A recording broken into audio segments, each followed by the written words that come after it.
नीति और रोहन एक ही कॉलेज में पढ़ते थे और दोनों को एक दूसरे से प्यार हो गया।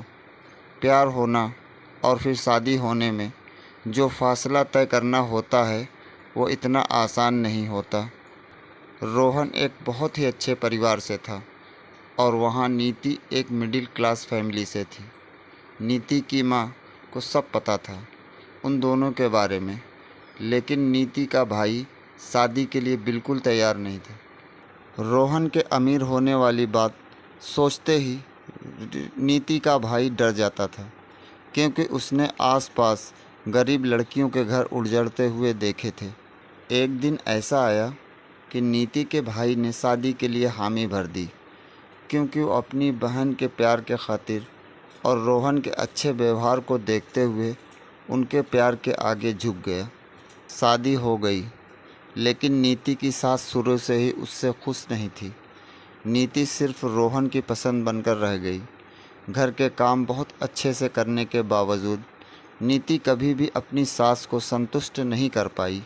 नीति का एक बेटा हुआ और उस दिन पहली बार नीति को लगा कि शायद उसकी सासू माँ अब खुश हैं।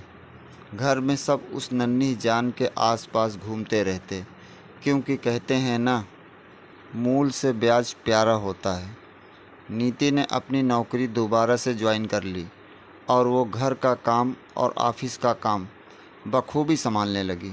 वक्त बीतता गया और उसके देवर की शादी का वक्त आ गया।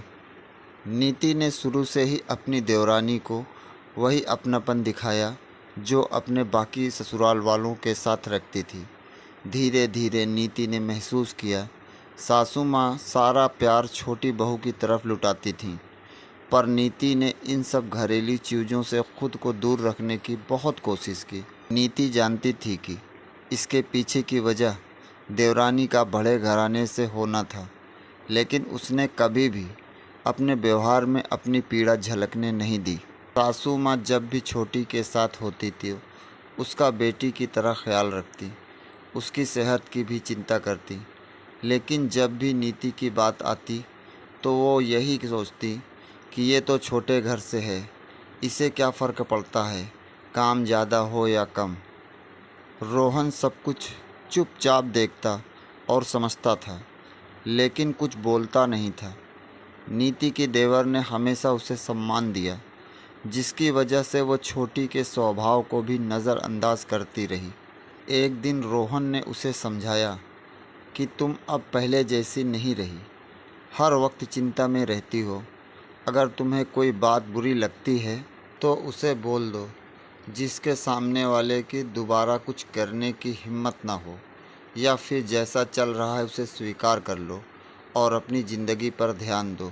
नीति ने उस रात बहुत सोचा और फैसला लिया कि ज़बान चलाने का कोई फ़ायदा नहीं, पांचों उंगलियां एक समान नहीं हो सकती। उसने फैसला लिया कि ज़्यादा इमोशनल होने का कोई फ़ायदा नहीं है। नीति ने अगले दिन से ही अपना रवैया बदल लिया। उसने उन लोगों की परवाह करनी छोड़ दी जिन्हें उसके होने या ना होने से कोई फ़र्क नहीं पड़ता था। नीति की एक ननद थी शिल्पा, और बच्चों की छुट्टियों की वजह से वो वहाँ रहने आई। शिल्पा ने सबको बहुत दिन तक देखा और कुछ दिनों बाद नीति को कहा, भाभी चलो सैर करके आते हैं। नीति ने फटाफट काम निपटाया और दोनों ननद भाभी चल पड़ीं।